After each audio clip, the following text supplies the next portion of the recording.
So today what we're going to do, today we're going to look at relationships in meditation. Because when we're doing meditation or mindfulness meditation, quite often we're given an object of meditation, aren't we? Remember last week I was saying that we're given an object of meditation as our anchor point, as our grounding point. So initially that object is given so that we can build up our concentration. We can concentrate our awareness on that one object. Once the concentration is built to a level where the mind starts to settle, and some of you might have actually experienced that, the mind starts to settle down. You notice the breathing settles and the mind settles together when it's progressing. At that point there, the hindrances of mind are starting to get suppressed. Your attention won't wander as much. Since you've got that grounding object, that anchor object, when your attention starts to move off it, if you're being mindful of that object, you're being mindful of what you're experiencing and being aware of that object, when your attention starts to move, you should notice it. If your mindfulness isn't strong, if your mindfulness isn't strong, what will happen is your attention will move, but you won't notice that it moved. So suddenly you notice, oh, I was watching the breath, oh, suddenly now I'm fantasizing about something. But if the mindfulness is strong, you'll start to feel it move.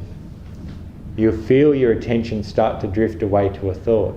You'll feel your attention start to drift out to a sound, to whatever it is. Did anyone experience that? Yeah, you could feel that? Anyone else? Yeah? Yeah? Fantastic. So we can actually tell, see, you're actually watching it.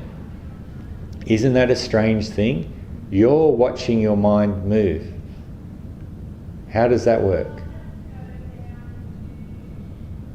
You notice your whole life you're never able to watch yourself except in a mirror or in a video.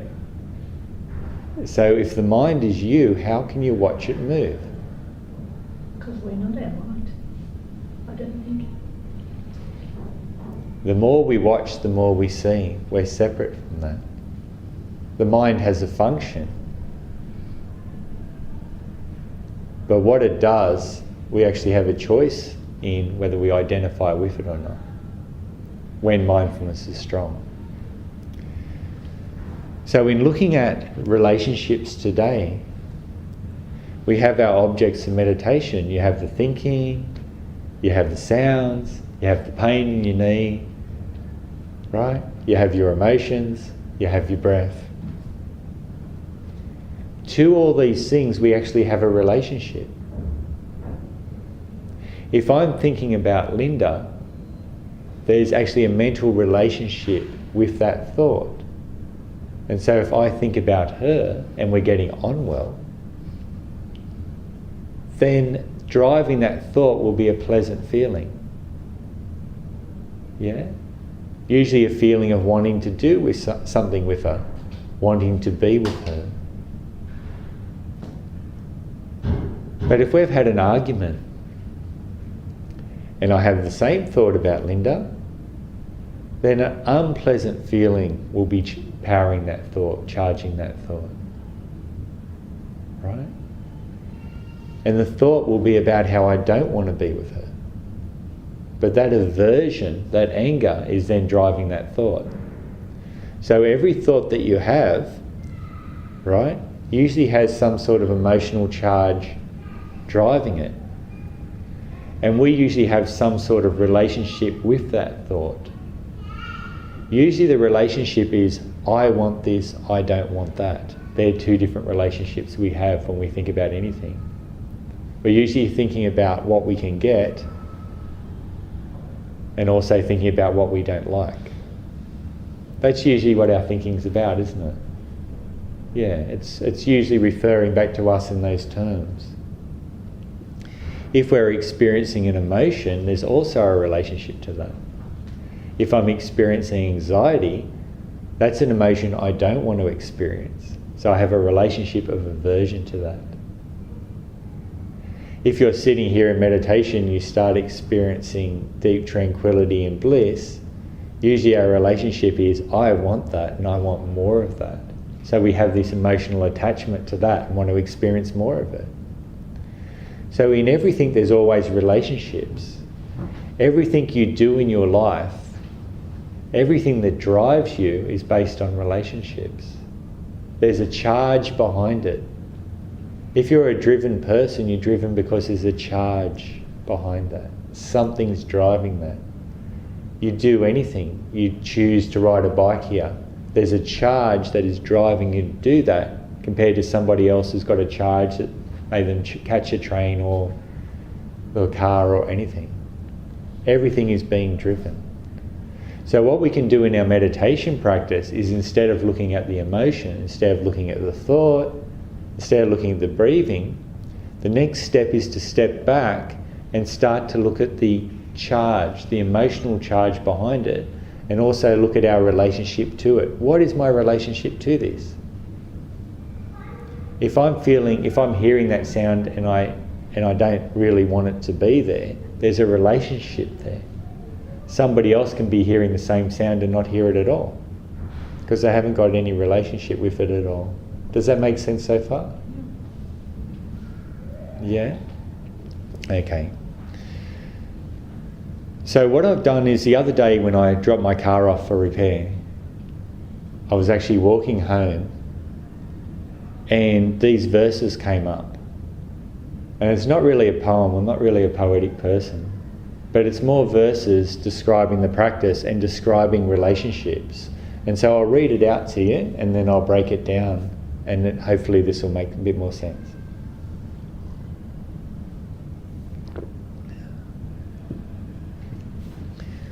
So the first line, okay, I'll read the whole lot. We are a result of our relationship to things in the past. Our relationship to things in the past conditions our relationship to things in the future. We can only experience and change these relationships in the present. By changing our relationship to our experience of the present, we change our relationship to things in the past and future. This change to our relationship to the past and future in the present results in us abiding here and now. Abiding here and now, we are no longer conditioned by our past or controlled by our future. Instead, abiding in the present, free, unbound, living in the bliss found in the beauty of each moment. Okay, so that's what came up. So that's actually describing the process of understanding relationships and how eventually it leads to freedom. Yeah? Okay, so the first line, we are a result of our relationship to things in the past. The person that you are today, in every way, whether you're rich or poor, happy or sad, right? Sitting in this room right now, even, is a result of every decision you've made throughout your life. Every decision. And these decisions have been based on your relationship to things that you've experienced throughout your life. Your relationship to everything has been shaping your life. If you didn't like something and didn't do it, that threw your life off in a different direction. If you liked something and pursued after it, that also threw your life off in a different direction.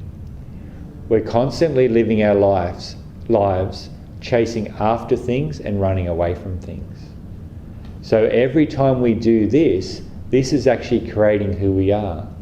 It's not only creating our life situation, it's also creating the very person that we are, how we react emotionally to situations, right? How we interact with people, right? Whether we're really out there or whether we're shy, yeah? Whether we're anxious or whether we're calm. All these things have been based on these relationships. We're basically being conditioned every time we react to something. Does that make sense so far? Now, this does not mean that you are responsible for who you are. So I'm not saying, okay, you've got full responsibility. The reason is all those relationships that you were having, you had no idea you had those relationships. Because your awareness level is very low, all those decisions weren't decisions. All those decisions were habitual reactions to what you experienced. Habitual reactions. So that's what's called delusion. Delusion is the inability to see that we actually have a choice in how we react to an unpleasant feeling. That we actually have a choice to react how we react to a pleasant feeling. When we're caught up in delusion, we're always chasing after pleasant experiences and we're always running away from unpleasant experiences. In that way, there is no freedom. Absolutely no freedom. Being totally controlled. Yeah? So how young are we when we start doing this? I think it's straight away. Straight away. I can't answer that. I can't remember being in the womb, but it wouldn't surprise me if it started reacting then. Yes, because you'd be hearing and... You're feeding off your mother's conditioning as well. They've actually found now that DNA isn't fixed, that DNA is actually changing depending on how you're reacting to things. So as a mother, how you were reacting when your baby was in the womb or even before that is conditioning your child, which might say why one child might be manic and the other one might be different, because as you're maturing and changing as a person, it's also changing that conditioning. Not only passing it down through teaching them when they're watching you all the time, that silent watching, they're learning everything that you're doing. Every time, cut your finger with a knife and you start swearing and abusing someone, right? The baby's learning that. Oh, this is how you're supposed to relate to these situations. Okay, fantastic, that's what I'll do. They're also finding that meditations can actually change DNA. And that's an interesting field. And of course it is. We're applying our attention in a certain way, so it's actually literally changing who we are. So the next line, got a few lines to get through. So that one made sense. Our relationship to things in the past, we are a result of our relationship to things in the past. Our relationship to things in the past conditions our relationship to things in the future. How we've reacted to things in the past, right, is pretty well guaranteeing, if our awareness is low, if our mindfulness isn't strong, that's how we're going to react in the future. It's pretty well guaranteed, isn't it? Yeah? If I'm relating to something with aversion at the moment, the next moment's going to contain aversion. And I'm also exercising that. So in the future, you never experience things in the future. When it arises, things arise in the moment. How we relate to it is dependent on how we've related to things in the past. And this is that lock conditioning we get locked into. We get locked into this conditioning. It controls us. Can you see how that works? So at this point here, you have no freedom, no choice. You can pretty well, you know how you're going to react, don't you? I'm going to say, come on, let's all go base jump. Automatically be like, no. Why? What's the difference between you and a person that base jumps? The difference is they're saying yes. That's it. It's just a mental yes or a mental no. Now, I don't say go base jump, but the reason I said that is I knew that most of you would go inside, because you have this little box that defines your life. I'm this person and I don't live outside of this box, and it's always going to be like that. But it's not like that. Every moment is brand new. Your past doesn't exist in the moment. The only thing you bring from the past into each moment is your conditioned relationships. That's the only thing you bring over into each moment. It doesn't matter what's happened to you in the past, how traumatic it was. The only thing you bring into each moment is the relationships. It's those relationships. It's how you're relating. You've got a conditioned relationship because of that trauma. And so it's affecting the rest of your life. But it doesn't have to.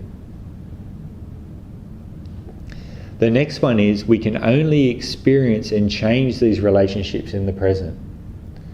We can't change our relationships to the past in the past. The past is fixed. It's happened. It no longer exists. You can't even experience the past anymore. It's only like a thought in your head. It's a memory. And the only place you experience a memory is right now. So the only way that you can actually change your relationship to that memory is right now. Not by reflecting on the past, thinking about the past, talking about your past. All you're doing is reinforcing that conditioning. It doesn't matter what happened. The key to break it is not the story. The key to break it is the relationship you have to that story, your attachment to that story. Whether it was the most wonderful thing in your life or the tragedy of your life, in both circumstances, if you keep reliving that story, you're attached to it, you're stuck to it. It's the stickiness that's the problem, it's not the story. Can you see?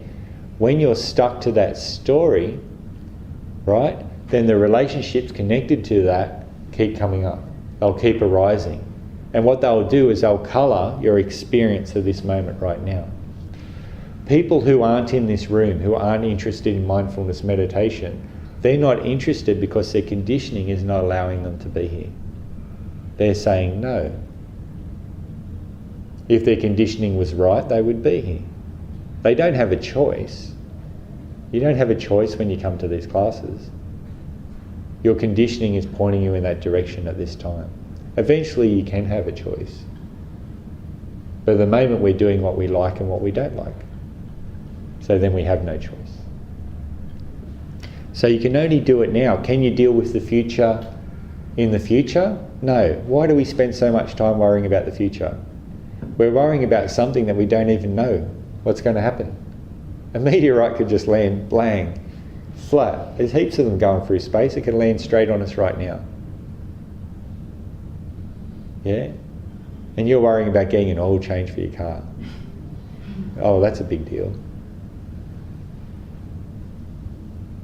The future is only experienced right now. The future can only arise right now. It never rises in the future. It doesn't exist. When it arises right now, that's when you deal with it. But it's no longer the future, it's the present.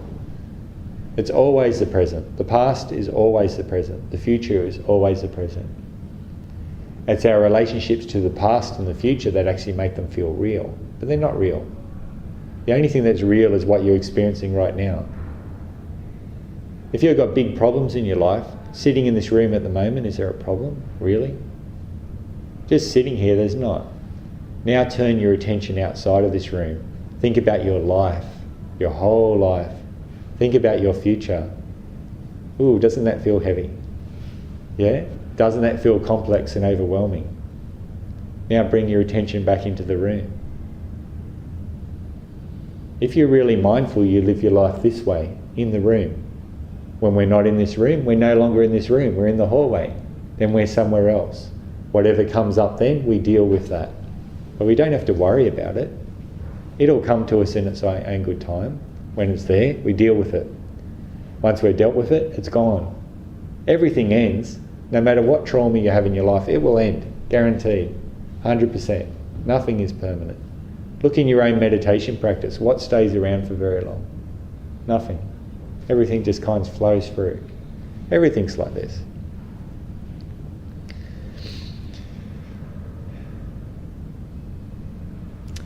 So the next one. By changing our relationship to our experience, so relationship to our experience, notice I say experience, of the present, we change our relationship to things in the past and the future.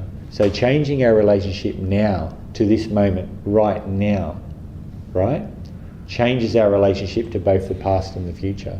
This is the only place you can change the relationship. And the only way to change the relationship is by increased mindfulness, awareness, and observing that relationship. When you observe the relationship, you're not caught up in it. You actually watch it.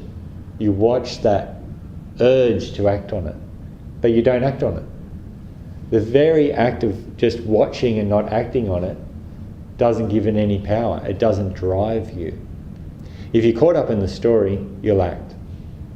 If you watch the relationship, you've got a choice. Just because something's pleasant doesn't mean you have to have it. Just because something's unpleasant doesn't mean you actually have to move away from it. It's just an unpleasant feeling. It's just a feeling. A feeling can't hurt you. A pleasant feeling can't hurt you, and an unpleasant feeling can't hurt you. So when we're caught up in the story, we're focusing on the story and we're not noticing what's driving us, what's making us act. Is this making sense so far? This change to our relationship to the past and the future in the present results in us abiding here and now.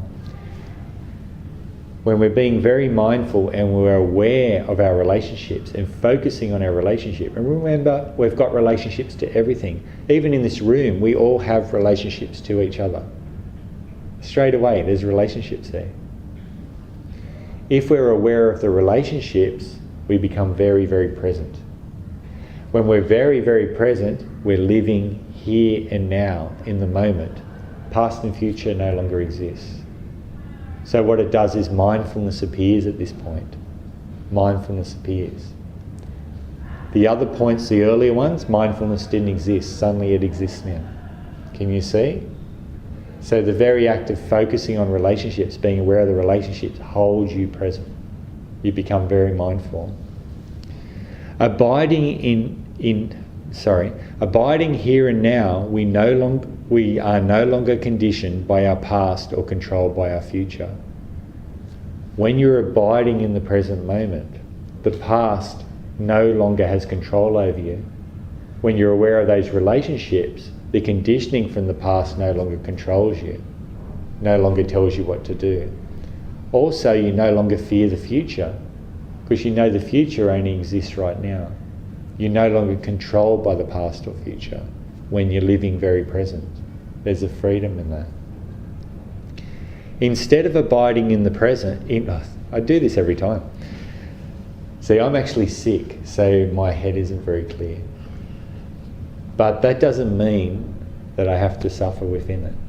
But please forgive me if my brain just goes, it's not quite flowing. Instead, abiding in the present, free, unbound, living in the bliss found in the beauty of each moment. So what am I talking about here? Instead, abiding in the present, that's being very mindful, very present, right? Free. Why are we free? We're free because when we're totally present in the moment, we're no longer controlled by conditioning. When you're no longer controlled by conditioning, if an unpleasant feeling arises, you do not have to react to it. When a pleasant feeling arises, you don't have to react to it. What this means is whatever you decide to do, you can go in any direction. Anything. If you decide now that you want to just pick up your bag and walk out and travel around the world, you could do that. Yeah?